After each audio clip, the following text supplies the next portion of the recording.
അല്ല സാറിന്റെ മോനെ അല്ലേ? സാറേ, ഇത്രയും നാള് എവിടെ ആയിരുന്നു സാറേ? നിങ്ങളാരാ? ഞാൻ അച്ഛന്റെ കൂടെ തന്നെ ആയിരുന്നു മോനെ.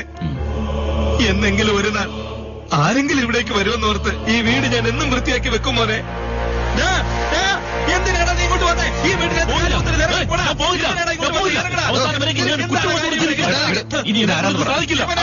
മോൻ അച്ഛനെ ഒറ്റ കൊടുത്തത് ഇല്ല.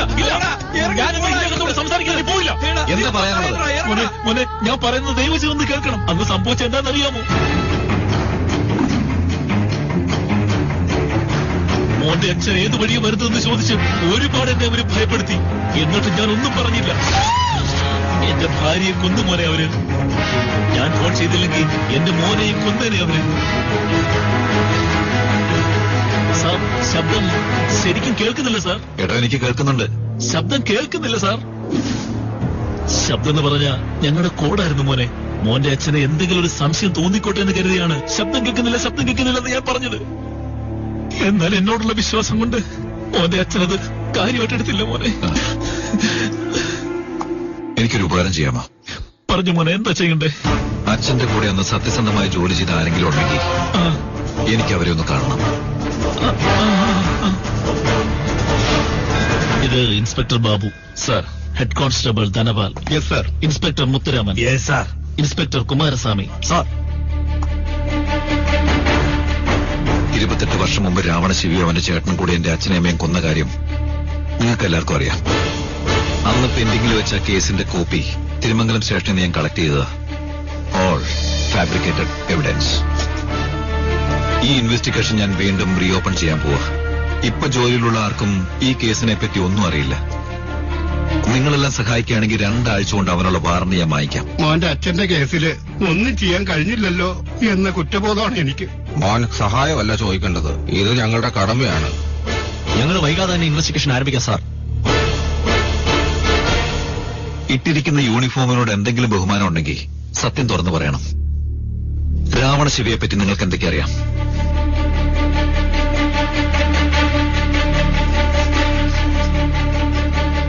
കുറച്ചുനാൾ മുമ്പ് ഡൽഹിയിൽ വെച്ച് നടന്ന മണി ഡീലിംഗിൽ ഞാൻ അവനെ കണ്ടിട്ടുണ്ട്. എന്തോ ഒരു വലിയ കണക്ഷനാണ്.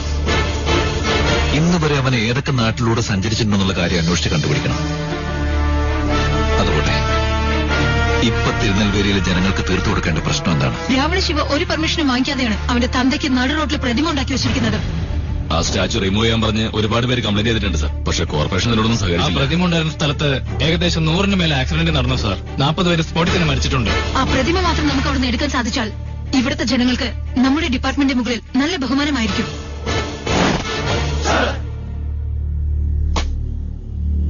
കഴിഞ്ഞ 28 വർഷമായിട്ട് ഒരു റൗഡി ഈ തിരുനെൽവേലി സിറ്റി അവന്റെ കൺട്രോളിലാക്കിയിരിക്കുക. ആ പീറ ചെറ്റയുടെ പേര് രാവണശിവ.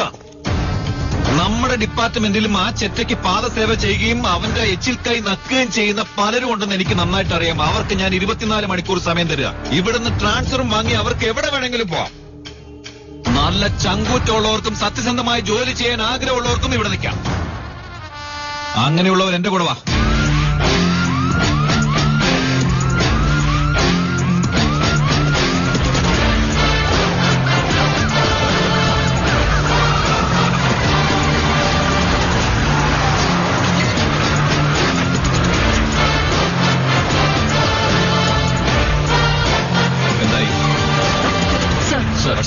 JCB, ബൊക്ലൈൻ, ബ്രേക്കർ എല്ലാം വന്നിട്ടുണ്ട് സാർ.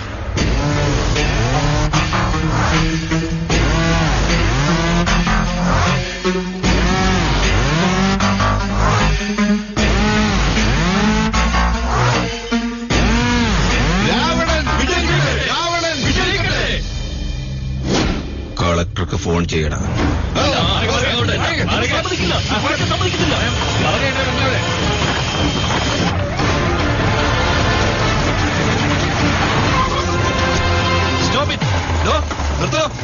ഒരു ഡിസ്ട്രിക്ട് കളക്ടർ ഇവിടെ ഉള്ളപ്പോ താൻ ആരോട് യോജിച്ചിട്ടാണ് ഈ തോന്നിവാസം കാണിക്കുന്നത്? ഈ പ്രതിമ കാരണം 40 പേരെ ഇതെടുത്ത് മാറ്റാനുള്ള ഓർഡർ കാണിക്കേ. സ്വാമിദായിസേ, ഈ പ്രതിമ ഇവിടെ സ്ഥാപിച്ചതിന്റെ ഓർഡർ ആദ്യം കാണിക്കേ, എന്നിട്ട് പ്രതിമ എടുക്കാനുള്ള ഓർഡർ കാണിക്കാം. ആരെന്താണോ മര്യാദയില്ലാതെ സംസാരിക്കുന്നത്? I am an IAS officer and a district collector. You are after all an IPS officer. I know you are IAS with a bachelor's degree. You know who I am? I have an MA in sociology, MPhil and PhD in political science. I not only passed the civil service examinations, I have a good damn gold medal. And I was eligible for IRS, IPS, IFS and your IAS. യോഗ്യത ഉണ്ടായിരുന്നോ? But I preferred only IPS. നിന്റെ കയ്യിൽ പേനയുണ്ടാവും order കൊടുക്കാനേ. എന്റെ കയ്യിൽ നല്ല ഒന്നാം തരം തോക്കാണത്. വണ്ടി എന്നെ തന്നെ ഫയർ ചെയ്യാൻ. ചിലപ്പോ അത് ചെയ്തെന്നിരിക്കും.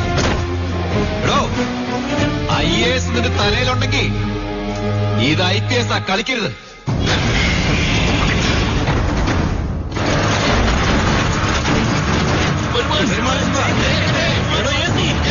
അവിടുന്ന് പൊളിച്ചാ ഞാനിത് എവിടെ തൂങ്ങിച്ചാവും.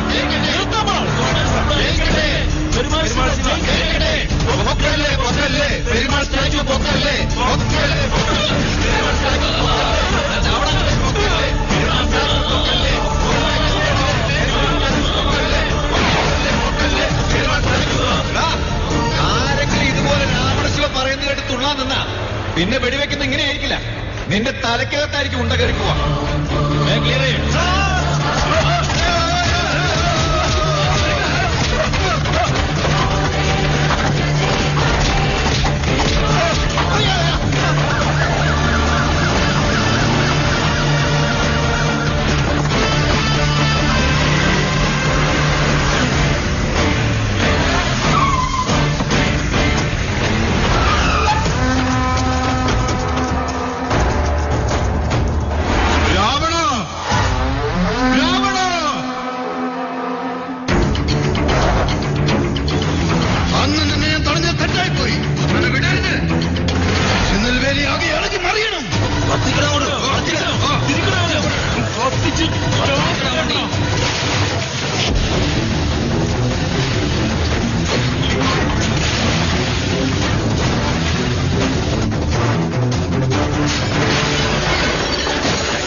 എന്റെ അച്ഛന്റെ സ്റ്റാച്ചു ഇല്ലാതെ ഒരുത്തനും ഇവിടെ സമാധാനത്തോടെ ഇരിക്കരുത്.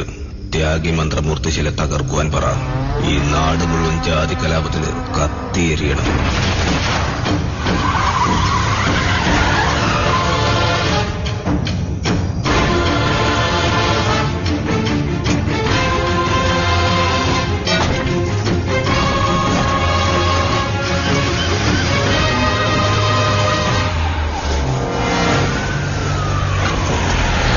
സാറേ, രാത്രി 1 മണിക്ക് ശേഷം വന്ന ഈ പ്രതിമ തകർത്തിരിക്കുന്നത് ഏത് ഗ്രൂപ്പാന്ന് മനസ്സിലായിട്ടില്ല. വർഗീയപരമായി പ്രശ്നം ഉണ്ടാക്കാനുള്ള പരിപാടിയാണെന്ന് തോന്നുന്നു സർ. സർ, സ്റ്റാച്ചു അടിച്ചുടയ്ക്കുമ്പോൾ എടുത്ത വീഡിയോ ആണിത്. വാട്സാപ്പിൽ വന്നതാ. ഇവരെല്ലാം രാവണശിവയുടെ നാട്ടുകാരാണ്. ഇതിങ്ങോട്ട് അയച്ചതാരാ? ദേ വരുന്നു മാറണം. ഒരു പണിയില്ല സാറേ. ദയവായി എല്ലാവരും നിൽക്കേ. ഞങ്ങളുടെ നേതാവിന്റെ തല തകർത്തവനെ തലയെടുക്കാൻ ഞങ്ങൾ പോവില്ല. നിങ്ങളിത് കേൾക്കാൻ, ഞങ്ങളെടുത്ത് മാറ്റിയത് ഒരു പാപിയുടെ പ്രതിമയാണ്. എന്നാൽ അവര് തകർത്തത് ഒരു ത്യാഗിയുടെ പ്രതിമയാണ്. നിങ്ങൾ കഴിയുന്നതും വേഗം ഇദ്ദേഹത്തിന്റെ പുതിയ പ്രതിമ സ്ഥാപിക്കാൻ നോക്ക്. 2 മണിക്കൂർ കൊണ്ട് ഇത് തകർത്തവരെ അറസ്റ്റ് ചെയ്ത് അടിച്ച് നിരപ്പാക്കി ആശുപത്രിയിലാക്കുന്ന കാര്യം ഞാൻ 2 മണിക്കൂറിൽ അറസ്റ്റ് ചെയ്തില്ലെങ്കിൽ എന്നാ നിങ്ങളുടെ ഇഷ്ടം പോലെ അയക്കൂ. ഞാൻ ആ സൈഡിലോട്ട് മാറിയെന്ന് കണ്ടോളാം. നിങ്ങളെ വിശ്വസിച്ച് ഞങ്ങൾ പോകുന്നു. സാർ, ആ നശിച്ച നാട്ടിലോട്ട് നിങ്ങൾ പോകണ്ട സാർ. നല്ല സ്ഥലമല്ല സാർ. എന്തെങ്കിലും പ്രശ്നം ഉണ്ടായാൽ പുറത്തുള്ള അമ്പലത്തിലായിരിക്കും അവർ തമ്പടിക്കുക. അമ്പലത്തിലെ പോലീസിന് പ്രവേശനം എന്നുള്ള വ്യാഖ്യാനം ഉണ്ടാവും. അതുകൊണ്ട് 2 വർഷത്തിന് മുൻപ് ഒരു SIയെയും 2 കോൺസ്റ്റബിളെയും അമ്പലത്തിന്റെ ഉള്ളിൽ വെച്ച് വെട്ടിക്കൊന്നിട്ടുണ്ട് സർ. അതുകൊണ്ടാ സാറേ പറയുന്നത്. സാറിപ്പോ ആ അങ്ങോട്ട് പോയവർ പോകണ്ട. എന്നെ വിശ്വസിച്ചാ പോയത്. സർ, ആ വീഡിയോ ഒന്ന് നമ്പർ ട്രേസ് ചെയ്തായിരുന്നു. അത് ആ നാട്ടുകാരുടെ തന്നെ സാറേ. സാറേ, സാറിനെ എവിടേക്ക് എത്തിക്കാനുള്ള പ്ലാനാണെന്ന് എനിക്ക് തോന്നണേ സാർ. നിങ്ങൾ ആരും എന്റെ കൂടെ വരണമെന്നില്ല. ഞാൻ തന്നെ പോയിക്കോളാം. സാർ, മാറി നിൽക്കേ.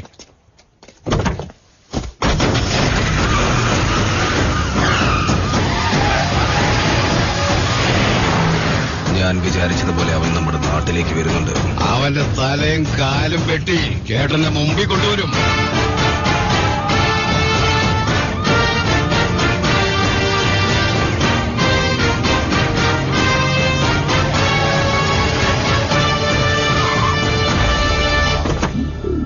അതെ സാറേ, സാധാരണ ഇവിടെ പോലീസ് ഒരു ജീപ്പൊന്നും വരാറില്ല. എന്ത് ധൈര്യത്തിലെ അമ്പലത്തിനകത്തേക്ക് വന്നത്? സ്റ്റാച്ചു നശിപ്പിച്ചത് നമ്മുടെ நாட்டுக்காரப்பயலுதானே எவனோ சொல்லிருப்பான். அதை நம்பிட்டு வந்தீங்களோ? கோயிலுக்குள்ள துப்பாக்கி எடுத்துட்டு போக கூடாது. உள்ள எடுத்துட்டு போனா பெரிய தெய்வ குத்தமாயிரும். அப்போ அருவா எடுத்துட்டு போலாமா? அருவா பிடிக்க தெரிஞ்சா எடுத்துட்டு போங்க. அந்த அருவா இல்ல.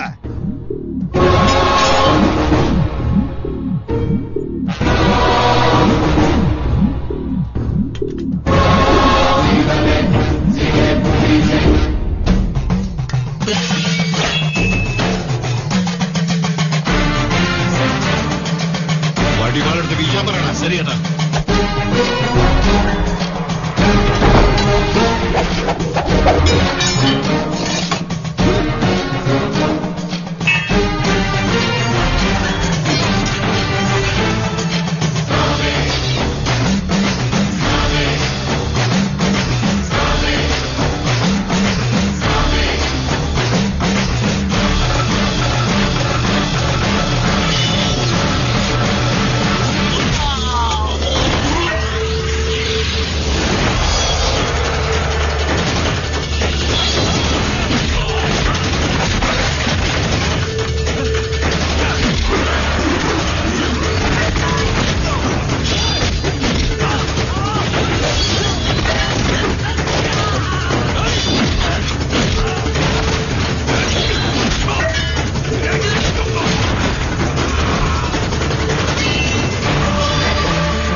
എത്ര കാറ്, ബസ്, ഓട്ടോ, കടകള് ഒരു സ്റ്റാച്ചുവിന് വേണ്ടി നശിപ്പിച്ചു കളഞ്ഞില്ലേ?